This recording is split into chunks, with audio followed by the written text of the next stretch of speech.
Maraming mga teorya ang lumalabas tungkol sa mga alien invasion dito sa ating mundo, at kasama na roon ang mga klase-klaseng sakit na nararanasan natin. Mga klase ng virus at bakterya na di maipaliwanag ng mga eksperto, kaya nabuo ang mga teorya na maaaring galing ng outer space ang mga ito. Panspermia ang tawag sa teorya na naniniwala na ang simula ng buhay sa mundo ay galing sa kalawakan, mga microorganism mula sa kalawakan, na kasamang nadadala ng mga meteors at comets sa tuwing tumatama sa Earth.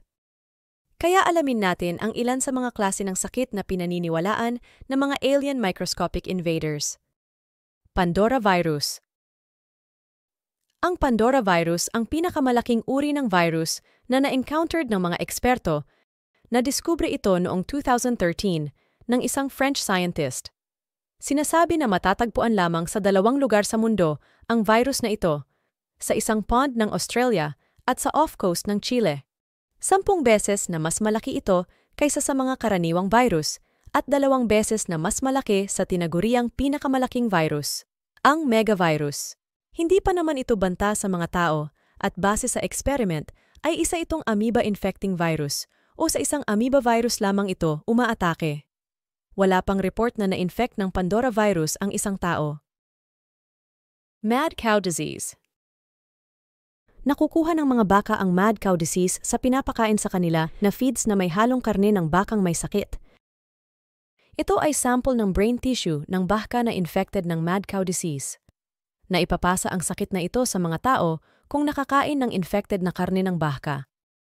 Ang infected na tao ay makararanas ng demensya at brain deterioration dahil walang gamot ang sakit na ito, at madedetect lamang ang mad cow disease kung nasa malalang stage na ang pasyente.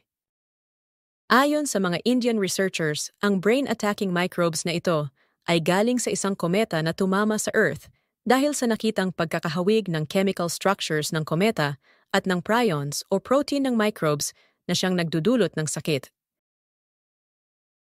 Mutant Salmonella.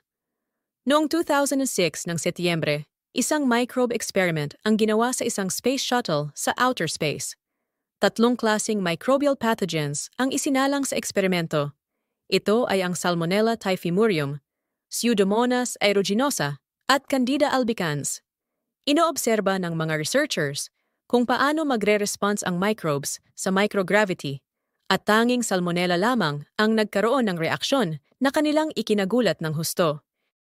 Ang naging mutation nito ay mas mabagsik.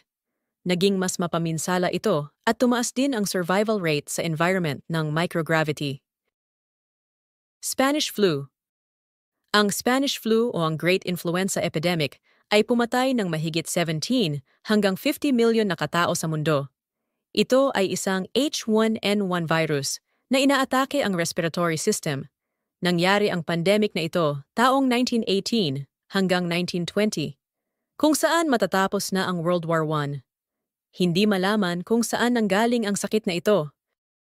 Ayon sa teorya ng English astronomer na si Sir Fred Hoyle, ito ay isang frozen alien virus na dala ng isang kometa.